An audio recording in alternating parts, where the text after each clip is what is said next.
Next है हमारे Kepler's law. अब देखो केपलर्स लॉ को स्टार्ट करने से पहले हम दो थ्योरी पढ़ते हैं, ठीक है।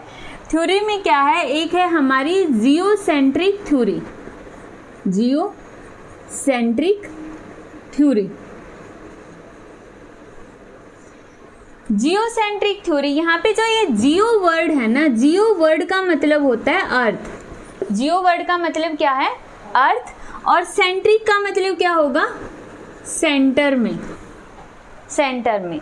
तो ये जो जियोसेंट्रिक थ्योरी है इसके अकॉर्डिंग क्या होता है कि जो अर्थ है ना वो तो फिक्स है। अर्थ कैसी है, फिक्स है, अर्थ फिक्स है, और जितने भी प्लैनेट है वो सारे के सारे अर्थ के चारों तरफ घूम रहे हैं इलिप्टिकल ऑर्बिट्स के अंदर, ठीक है। स्टार्टिंग में तो उन्होंने जो दिया था ना वो सर्कुलर ऑर्बिट था कि सारे के सारे प्लैनेट सर्कुलर ऑर्बिट में रिवॉल्व कर रहे हैं। तो जब तक ये थ्योरी थी ना तब तक तो इलिप्टिकल ऑर्बिट का कोई कॉन्सेप्ट नहीं था। सब लोग ऐसे बोलते थे कि गोल गोल घूम रहे हैं, और कहाँ पे, अर्थ के ऊपर। जैसे हम ही थे ना, हम ही बचपन में ऐसे बोलते थे कि सन है वो इधर से निकलता है और उधर जाके अस्त हो जाता है, मतलब सन घूम रहा है इस 3 डायरेक्शंस के अंदर, ठीक है। शुरुआत में ऐसे ही बोलते थे क्योंकि हमें दिखता है कि सन वहाँ से निकला और वहाँ तक चला गया।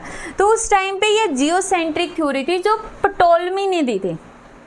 प्टोलेमी एक साइंटिस्ट का नाम है, ग्रीक साइंटिस्ट। प्टोलेमी एक ग्रीक का एस्ट्रोनॉमर था, उसने दिया था, ठीक है। पट्टो से याद रख लेना, प्टोलेमी, ठीक है। फिर उसने ये तो बोल दिया कि अर्थ रेस्ट में है। अब कुछ सालों तक, कुछ साल का मतलब 1-2 साल नहीं, कुछ 100 साल, 200 साल, 300 साल, 400 साल तक ये थ्योरी ऐसे ही चलती रही। उसके बाद वाले साइंटिस्ट आए, जैसे निकोलस कोपरनिकस आया, उसके बाद गैलीलियो आया। तुम्हें ध्यान भी होगा मैंने बताया था कि जो निकोलस कोपरनिकस है उसको लोगों ने जिंदा जला दिया था, ये बोलने पर कि अर्थ है वो फिक्स नहीं है, वो मूव कर रही है, ऐसा बोलने पर निकोलस कोपरनिकस को जिंदा जला दिया गया था। उसके बाद बट उसने अपने थॉट्स तो स्प्रेड कर ही दिए थे। अब लोगों की समझ में नहीं आई, बट जितने भी साइंटिस्ट थे उनके माइंड में कहीं ना कहीं ये पॉइंट आया कि अगर एक इतना बड़ा साइंटिस्ट ये बोल रहा है कि अर्थ मूव कर रही है तो कुछ तो फैक्ट होगा। तो फिर साइंटिस्टों ने उसके ऊपर रिसर्च करनी स्टार्ट की। उसके बाद आता है गैलीलियो गैलाई, उसने एक टेलीस्कोप बनाया, और उस टेलीस्कोप के थ्रू, तो टेलीस्कोप का आविष्कार भी हम किसको बोलते हैं, किसने किया है, गैलीलियो गैलाई ने। तो टेलीस्कोप के थ्रू वो ऑब्जर्वेशंस करता रहा, तो फिर उसने बताया था कि ये जो फैक्ट है बिल्कुल सही है कि अर्थ मूव करती है और सन रेस्ट में है। अब उसके साथ भी बहुत बुरा किया, उसको नज़रबंद कर दिया गया, उसको और भी पनिशमेंट्स दी गई, ठीक है। तो बट ओवरऑल कुछ सालों बाद जाके ये थ्योरी है वो एस्टेब्लिश हो गई कि नहीं, सन ही रेस्ट में है और अर्थ मूव करती है, ठीक है। तो यहाँ पे बाद में जो थ्योरी आई वो कौन सी थी, हेलियोसेंट्रिक थ्योरी, हेलियोसेंट्रिक थ्योरी। जो हेलियो है, हेलियो का मतलब होता है सन, और सेंट्रिक का मतलब क्या होता है, सेंटर में है। हेलियोसेंट्रिक मतलब इस थ्योरी के अकॉर्डिंग सन रेस्ट में है और बाकी के सारे प्लेनेट सन के अराउंड में मूव कर रही हैं। समझ आया हेलियोसेंट्रिक थ्योरी के बारे में और जियोसेंट्रिक थ्योरी, क्लियर है। में क्या था, अर्थ रेस्ट में। हाँ, अर्थ रेस्ट में, हेलियो के अंदर सन रेस्ट में है, जो आज भी है, ठीक है। अभी ये थ्योरी चल रही है क्या? हाँ, और जब तक ये थ्योरी थी ना, स्टार्टिंग में ऐसे बोलते थे कि सारे प्लैनेट अर्थ के अराउंड में या सन के अराउंड में सर्कुलर ऑर्बिट्स के अंदर रिवॉल्व कर रहे हैं।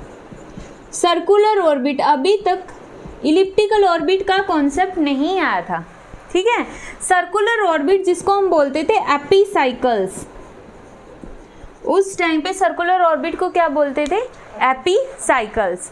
उसके कुछ टाइम बाद केपलर और उसकी टीम आई थी और उन्होंने ये बोला था कि जो भी प्लेनेट मूव कर रहे हैं वो सर्कुलर ऑर्बिट में मूव नहीं करते हैं। कौन से ऑर्बिट में मूव करते हैं, इलिप्टिकल ऑर्बिट,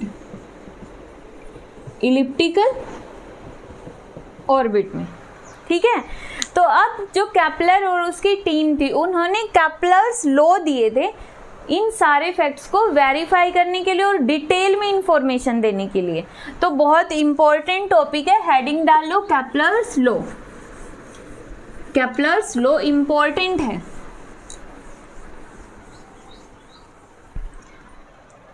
ठीक है, तो सबसे फर्स्ट है लॉ ऑफ ऑर्बिट।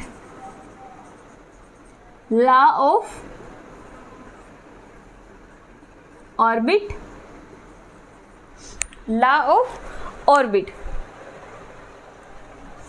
इसके अकॉर्डिंग क्या होता है, सारे के सारे जो प्लैनेट होते हैं वो सन के अराउंड में इलिप्टिकल ऑर्बिट्स में रिवॉल्व करते हैं। ठीक है, जैसे ये सन हो गया, यहाँ पे देखो, यहाँ पे हमने ये एक इलिप्स ले लिया, थोड़ा ज़्यादा इलिप्टिकल हो गया बट कोई नहीं, इलिप्स ले लिया यहाँ पे ये। ठीक है, ये वाली एक्सिस इसकी क्या होती है, मेजर एक्सिस, बड़ी वाली एक्सिस, मेजर एक्सिस बोल सकते हो, मेजर बड़ी। ये वाली एक्सिस क्या होती है इसकी, माइनर एक्सिस। क्या होगी, माइनर। मेजर एक्सिस इसको हम बोल देंगे ए। ए क्या है यहाँ पे, सेमी मेजर एक्सिस। ठीक है, सेमी मेजर एक्सिस मतलब मेजर का हाफ। ठीक है, ए ही क्यों बोला, वैसे बोला ना, तुम एक्स वाई जेड कुछ भी बोल सकते हो। ठीक है, इसी तरह ये जो माइनर एक्सिस है इसका हाफ कितना होगा, बी। तो बी को क्या बोलोगे, semi minor axis,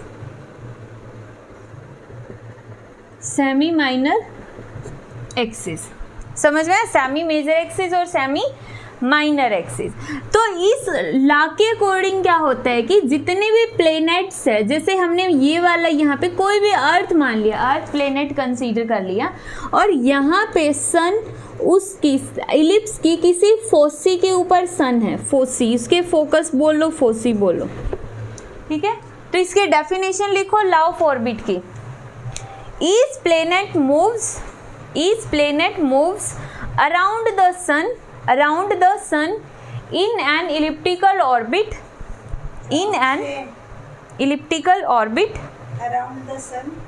around the sun in an elliptical orbit with the sun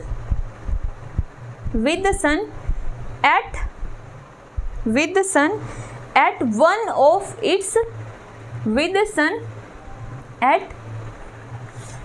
of its foci, F-O-C-I, one of its foci। Diagram बना लो, ए ये हो गया, बी ये हो गया, ओ ये हो गया इसकी फोसी के ऊपर सन।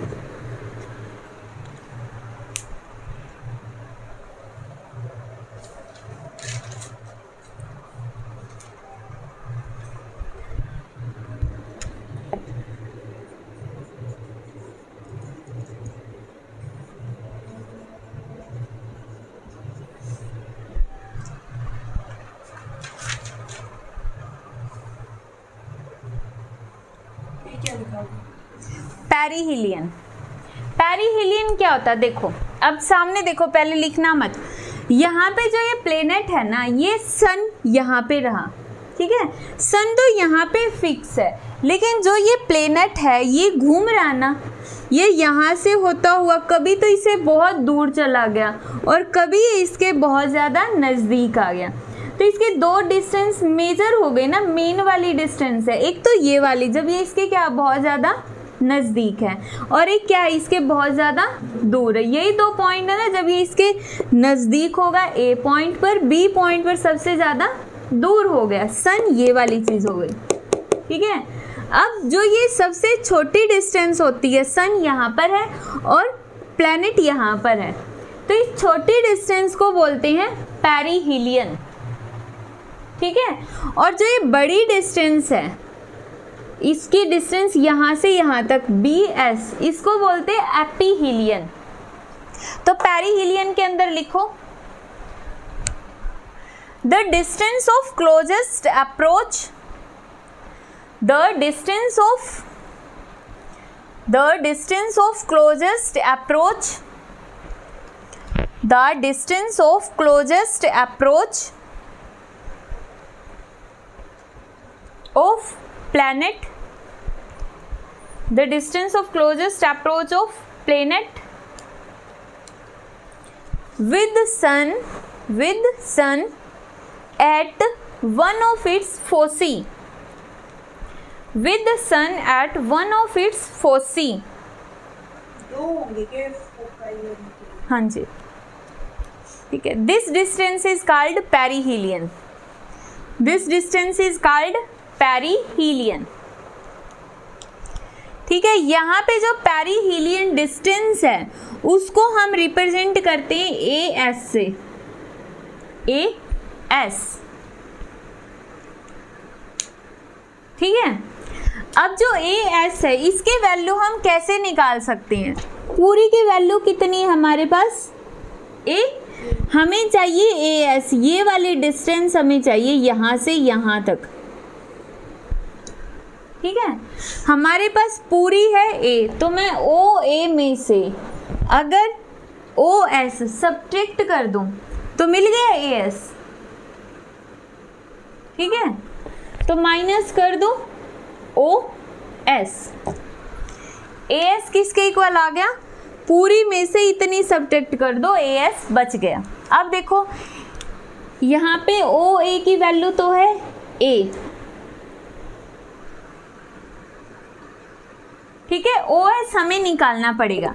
तो इलिप्स के अंदर एक टर्म होती है एसेंट्रिसिटी. एसेंट्रिसिटी इलिप्स के अंदर एक टर्म होती है एसेंट्रिसिटी, जिसको डिटेल में मैथ्स में पढ़ोगे. ठीक है. तो उसका फॉर्मूला क्या होता है यहाँ पे? ओ एस मतलब कि सेंटर से फोकस तक की distance, O S divide by उसकी सेमी मेजर एक्सिस, बड़ी वाली एक्सिस कितनी हो गई? ओ ए. एसेंट्रिसिटी का फॉर्मूला होता है सेंटर से फोकस तक की डिस्टेंस डिवाइड बाई उसकी होल डिस्टेंस. एसेंट्रिसिटी एक तरह से उसके कर्वेचर को मेजर करेगी थोड़ा बहुत. ठीक है. तो ओ एस कितना यहाँ से निकालना है ओ एस, और ओ ए कितना है? ए. एसेंट्रिसिटी को रिप्रेजेंट करते हैं ई से, तो ए को इस तरफ ले आओ ई ए, तो ओ एस की वैल्यू कितनी आ गई? ई ए. तो यहाँ पे ओ एस की जगह वैल्यू पुट कर दो ई ए कॉमन ले लो, अंदर बच गया 1 माइनस ई, तो ये आ गया ए एस जो हमें निकालना था. Perihelion distance, shortest distance. E for eccentricity. अब एसेंट्रिसिटी इलिप्स के लिए हमेशा लेस देन 1 होगी और सर्कल के लिए इसकी वैल्यू होगी 0. ठीक है. उसके बाद लिखो एपीहीलियन.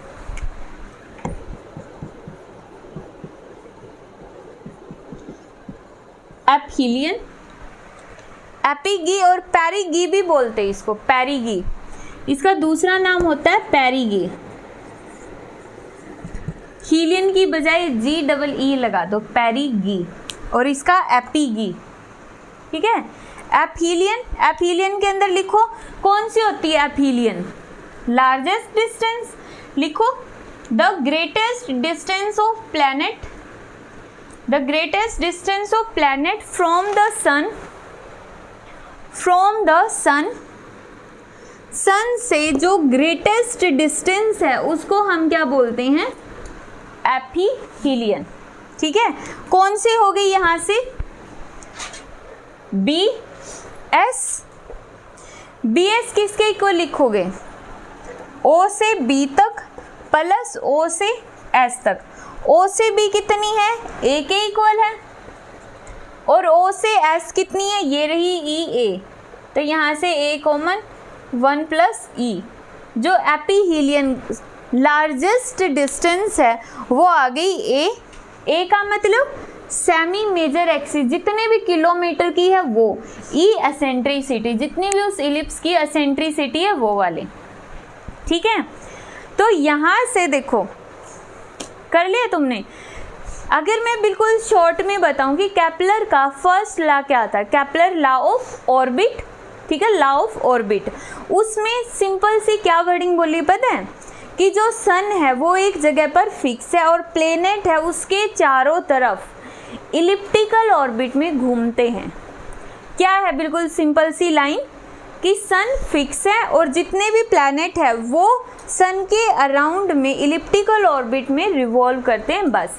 और सन भी कहाँ पर है, इलिप्स के फोकस के ऊपर, फोसी के ऊपर, ठीक है, किसी भी फोकस के ऊपर है। समझ में आया है? रिपीट करोगे एक बार? लॉ ऑफ ऑर्बिट क्या है? कि सन के अराउंड प्लैनेट घूमते हैं। हाँ, इलिप्टिकल ऑर्बिट इलिप्टिकल फिक्स है, फोकी हाँ, फोसी के ऊपर। फोकी बोलना फोसी बोलना तुम्हारी मर्जी है, ठीक है। नेक्स्ट लिखो लॉ ऑफ एरिया। आपने ऊपर कैपिटल्स में लिखा होना है। कोई बात नहीं, बाद में एडिट कर दूंगी इसको मैं, ठीक है। लिखो इसके अंदर the line joining the sun, the line joining the sun and the planet, the line joining the sun and the planet sweeps out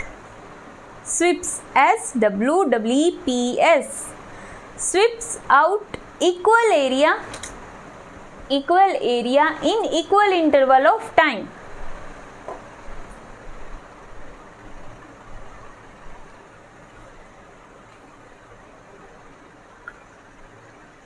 underline कर लो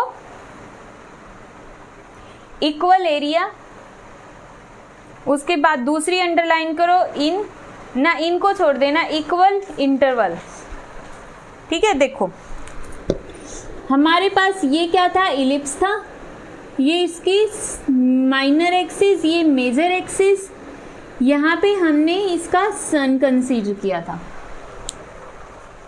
ठीक है।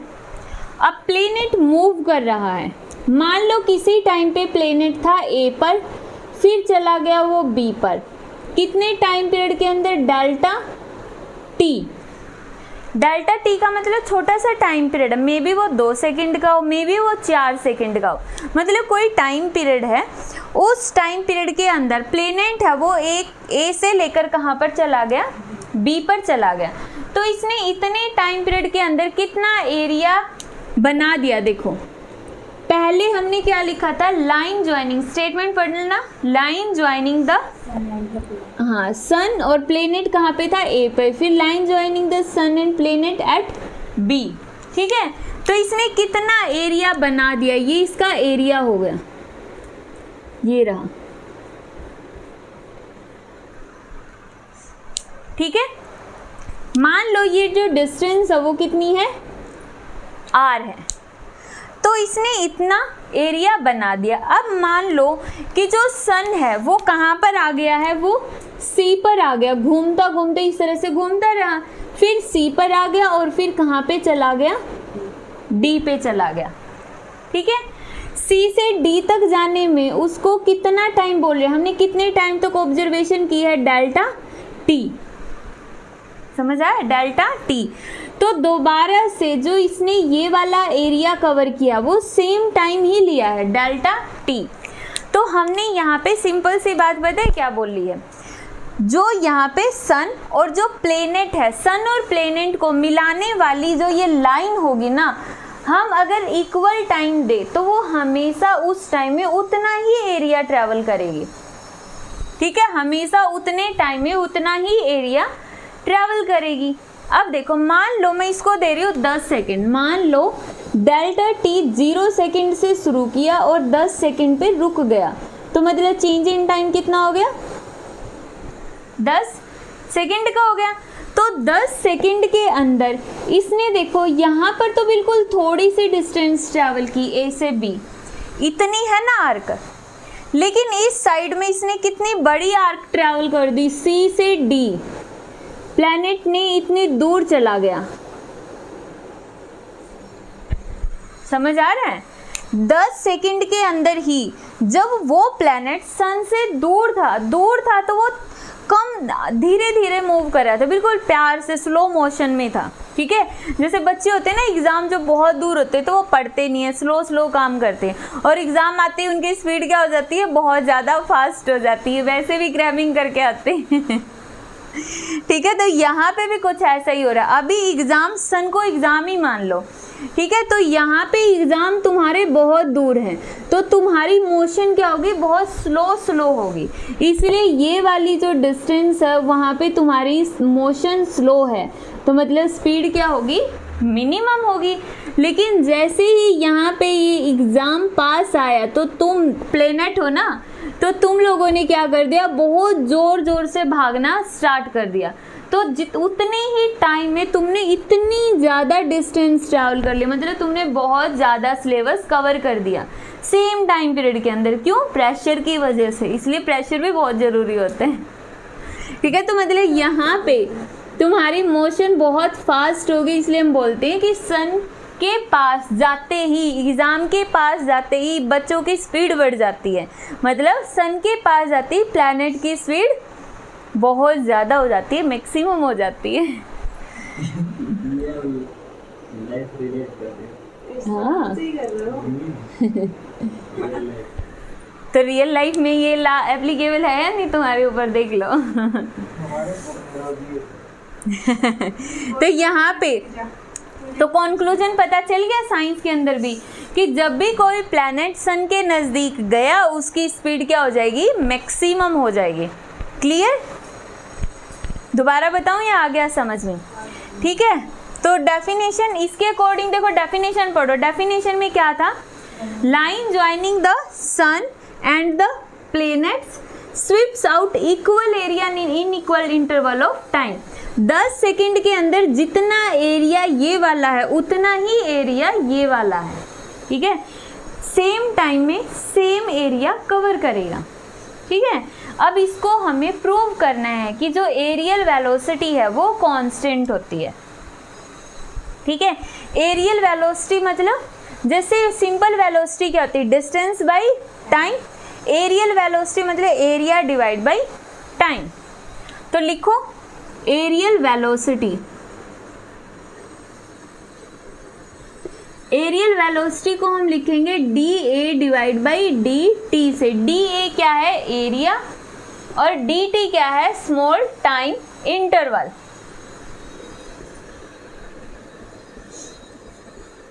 यहाँ पे एरिया का फॉर्मूला पुट करो।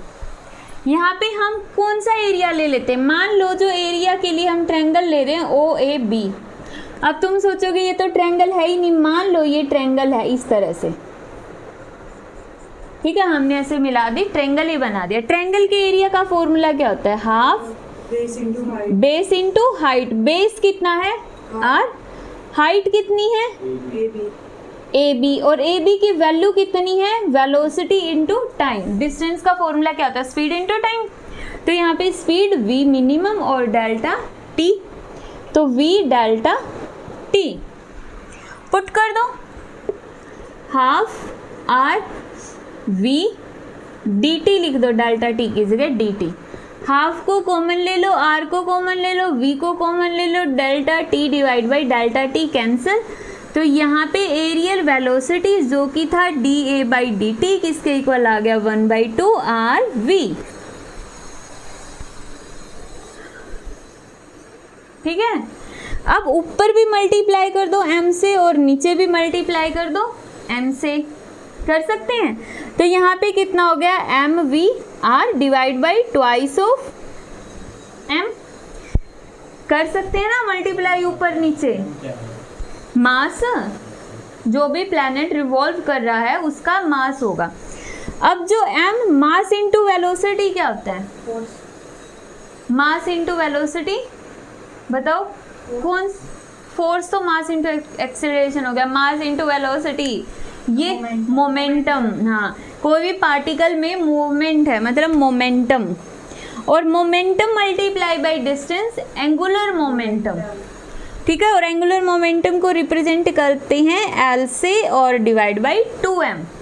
तो यहाँ से D A divide by D T is equal to आ गया दिस टर्म।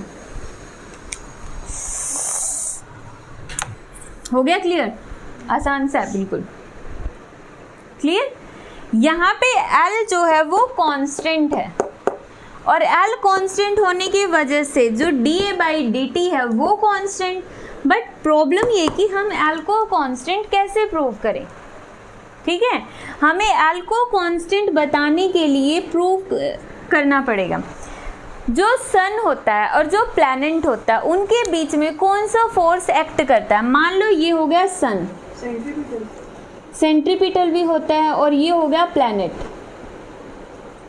ये इसका सेंटर, ये इसका सेंटर। सन का ग्रेविटेशनल फोर्स है ना, तो उस फोर्स से ये इसको अपनी तरफ खींच रहा है, जिसको हम सेंट्रीपिटल फोर्स भी बोलते हैं। और सेंट्रीपिटल फोर्स का जो नेचर होता है वो सेंट्रल फोर्स होता है। सेंट्रल का मतलब पता है क्या होता है, सेंटर टू सेंटर, मतलब उसको फर्क नहीं पड़ता कि ऐसे ऐसे है, कंजर्वेटिव एक तरह से, सिर्फ इनिशियल और फाइनल पोजीशन। तो इसको हम कौन सा फोर्स बोलते हैं, सेंट्रल फोर्स, सेंट्रल फोर्स। तो फोर्स की डिस्टेंस इस तरफ, और सन और प्लेनेट की डिस्टेंस कितनी हो गई, आर, वो भी इसी तरफ, ठीक है। तो एक टॉर्क टर्म होती है, टॉर्क, टॉर्क होती है ना। टॉर्क का फॉर्मूला क्या होता है, फोर्स इनटू फॉर्मूला नहीं पता, डिस्टेंस एफ क्रॉस आर, ठीक है। मोमेंट ऑफ इनर्शिया वाली यूनिट में आएगा ये, फोर्स इनटू डिस्टेंस। प्रोडक्ट खोलोगे तो क्या आएगा, एफ आर साइन थीटा। अब देखो थीटा किस किस के बीच में होगा, फोर्स और रेडियस के बीच में। फोर्स इस तरफ, रेडियस मतलब इनके बीच के डिस्टेंस वो भी इसी तरफ है, तो मतलब एंगल कितना होगा दोनों के बीच में, जीरो। और साइन जीरो कितना होता है, जीरो। तो यहाँ से टॉर्क कितना आ गया, जीरो। समझ आया, टॉर्क कितना आ गया, जीरो। अगर टॉर्क जीरो है तो टॉर्क का, और देखो इसको मैं एक्सप्लेन करने के लिए एक बात बताती हूँ। न्यूटन का सेकंड लॉ क्या होता है, force is equal to dp by dt। Force linear momentum divide by time. ये वाली चीज होती है जब कोई भी लाइन में मोशन हो। अगर कोई सर्कुलर में मोशन हो तो सारी टर्म्स चेंज हो जाती है ना। फोर्स की जगह आ गया टॉर्क, लीनियर मोमेंटम की जगह आ जाएगा एंगुलर मोमेंटम, लीनियर की जगह एंगुलर मोमेंटम, और डिवाइड बाई dt। अब टॉर्क हमने जीरो बोल दिया तो इसका मतलब dl बाई dt भी किसके इक्वल हो गया, जीरो। अगर किसी टर्म का डेरिवेटिव जीरो है दैट मीन्स वो टर्म क्या होगी, या तो खुद जीरो होगी या फिर वो कांस्टेंट होगी। तो इसका मतलब यहाँ से क्या निकल गया, L क्या है, कांस्टेंट है। जो कांस्टेंट टर्म, डेरिवेटिव ना दो ही चीज़ों का जीरो होता है, या तो वो टर्म खुद जीरो हो या फिर वो मैक्सिमम या मिनिमम हो, मतलब कांस्टेंट हो। समझ आया। तो इसीलिए यहाँ से हम बोल देंगे कि L कांस्टेंट है। अगर L कांस्टेंट है तो दैट मीन्स उसकी एरियल वेलोसिटी कांस्टेंट है, उसकी एरियल वेलोसिटी कांस्टेंट है। और एरियल वेलोसिटी कांस्टेंट होने का मतलब क्या हो गया, वो सेम टाइम में सेम एरिया ही कवर करेगा। समझ आई। तो यहाँ पे बोल सकते हो कैपलर के सेकंड लॉ के अंदर हम कौन सा रूल अप्लाई करते हैं, law of conservation of angular momentum. ठीक है, कौन सा कंजर्वेशन लॉ है, law of conservation of angular momentum. कैपलर का लास्ट लॉ है। इसमें से कुछ पूछना है, हो गया। पीरियड्स, लॉ ऑफ पीरियड्स, इसकी डेफिनेशन लिखो।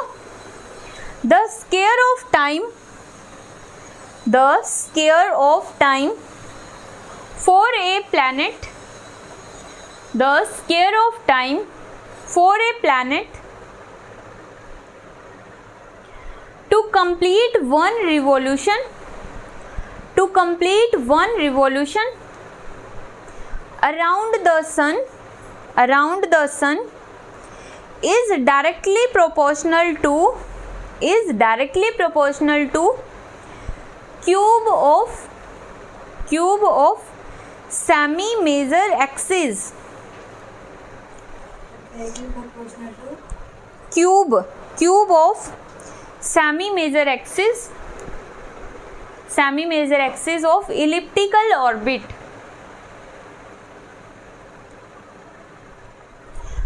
मतलब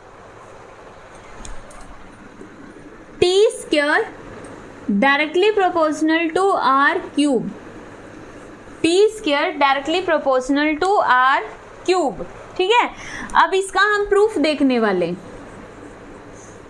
पहले मुझे बताओ ये जो स्टेटमेंट है ना, इससे तुम क्या समझते हो?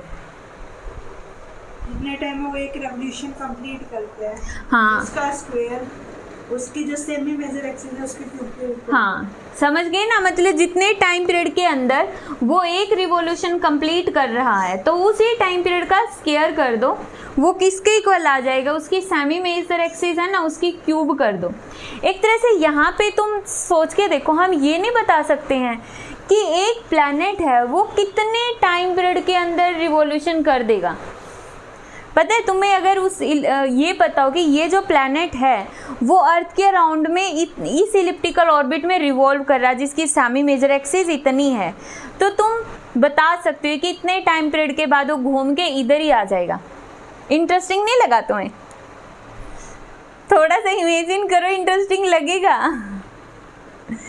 इंटरेस्टिंग है। देखो मतलब मैं तुमसे ये पूछ रही हूँ कि यहाँ पे ना एक बंदा खड़ा है यहाँ पे, ठीक है, जो इसको ये पाथ कंप्लीट करके आना है और इसकी ये वाली जो एक्सिस है ना, ये वाली एक्सिस वो 5 मीटर की है। ठीक है, 5 मीटर की है लगा लो या फिर 4 मीटर लगा लो, 4 मीटर की है। तो तुम मुझे ये बताओ कि यहाँ तक वो कितने सेकंड में आ जाएगा, कितने टाइम पीरियड के अंदर घूम के आ जाएगा? 64, 8। तो यहाँ पे ये इस लॉ का यूज करना बहुत ही ईजी है। देखो यहाँ पे हमें एक बंदे को घुमा फिरा के इधर ही लेकर आना है, 4 मीटर की इसकी एक्सिस है, तो हम बता सकते हैं इस फॉर्मूले का यूज करके टाइम पीरियड निकालना है तो डायरेक्टली प्रोपोर्शनल टू 3/2। आर कितना है? 4, 4 की पावर 3/2, यही हो गया ना। तो यहाँ पे हम क्या बोल सकते हैं, 2 की पावर 3 मतलब कि 8 सेकेंड, अप्रोक्स 8 सेकेंड के अंदर। ठीक है, ये तो मैंने 4 मीटर वैसे दिया ना। अर्थ की रेडियस तो कितनी बड़ी है 6466। किसी भी प्लेनेट की, हाँ रेडियस अलग अलग होती है ना सारे प्लैनेट्स की, तो तुम बैठे बैठे यहाँ पे निकाल सकते हो। तुम्हें ऐसा नहीं वहाँ पे कोई स्पीडोमीटर वगैरह कुछ लेके जाना है मेज़र करने के लिए, तुम सिर्फ कॉपी पेन उठा के हम जैसे ही रेडियस बताएंगे तुम बता दोगे कि ये वाला प्लैनेट घूम फिर के इतनी देर में वापस लौट आएगा अपनी जगह पे। अब लगा इंटरेस्टिंग है? तो चलो इसका प्रूफ देखते हैं। अब मुझे यहाँ पे ये बताओ कि जो प्लैनेट्स रिवॉल्व कर रहे हैं सन के अराउंड में, ठीक है, यहाँ पे सन था, यहाँ पे सन है, और जितने भी प्लैनेट्स इसके चारों तरफ घूम रहे हैं, किस वजह से घूम रहे? क्योंकि इनके बीच में कौन सा फोर्स लग रहा है? Centripetal force. ठीक है, वो सेंट्रीपिटल फोर्स दे कौन रहा है उनको? इन दोनों के बीच का ग्रेविटेशनल फोर्स ऑफ अट्रैक्शन। समझ आया? नहीं आया? यहाँ पे ना जैसे सन के अराउंड में ये प्लैनेट्स इलिप्टिकल ऑर्बिट में घूम रहे हैं, चारों तरफ क्यों घूम रहे हैं? चारों तरफ मतलब घूमने के लिए, मेरे चारों तरफ घूमने के लिए कौन से फोर्स की जरूरत होती है? फिजिक्स में कौन से फोर्स की जरूरत होती है? सेंट्रीपिटल फोर्स, सेंटर की तरफ, सेंटर सीकिंग फोर्स। ठीक है, तो सेंट्रीपिटल फोर्स की जरूरत होगी, और वो सेंट्रीपिटल फोर्स देगा कौन? इन दोनों की आपस में अट्रैक्शन। ठीक है, जैसे मूवीज में होता है ना, कोई भी लड़की या कोई भी लड़का किसी लड़की के चारों तरफ कब घूमता है? जब उसकी तरफ अट्रैक्शन होगी तभी तो उसके गोल गोल चक्कर लगाएगा ना। तो इन दोनों में भी, सन और प्लैनेट में भी अट्रैक्शन हो रही है। ठीक है, और उस अट्रैक्शन को हम क्या बोलते हैं? Gravitational force of attraction. और वो जो उनकी अट्रैक्शन है ना, वही इसको फोर्स दे रही है कि तू इसके चारों तरफ घूमता रहे, घूमता रहे। ठीक है, तो लिखो यहाँ पे इसके प्रूफ में, centripetal force is equal to gravitational force. Centripetal force is equal to gravitational force. Centripetal force किसके इक्वल होगा? mv²r। ग्रेविटेशनल फोर्स किसके इक्वल होगा? g gravitational constant, capital M mass of, mass of planet, sun. हाँ mass of earth, planet लगा दो। ठीक है, और प्लान, चलो जिसका भी लगाना लगा लो, ठीक है।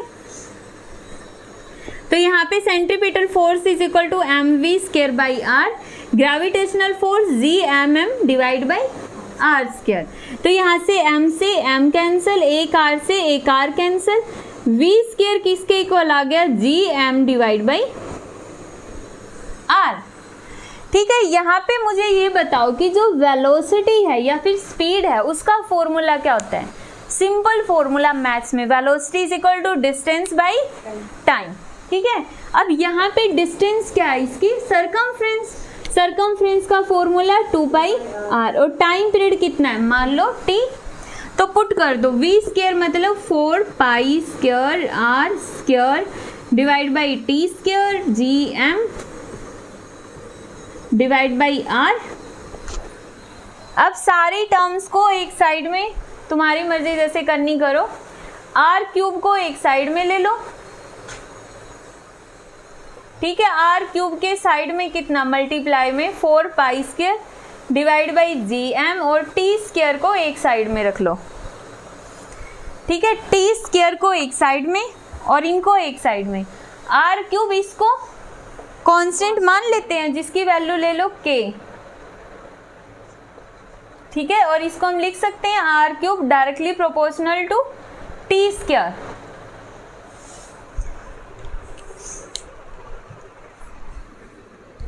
ठीक है। आ गया डेरिवेशन एज इट इज। अब यहाँ पे जो ये k है ना, इसका भी वैल्यू होती है जो कितनी होती है, 2.97 इंटू 10⁻⁻⁻19, और k की यूनिट क्या होगी, k is equal to T square divide by R cube, मतलब सेकंड का स्क्वायर डिवाइड बाई मीटर पर क्यूब। ये k जो कांस्टेंट है उसकी वैल्यू होती है, समझ गए, कर लोगे तो केपलर्स के लॉ कर लेना अच्छे से, ठीक है।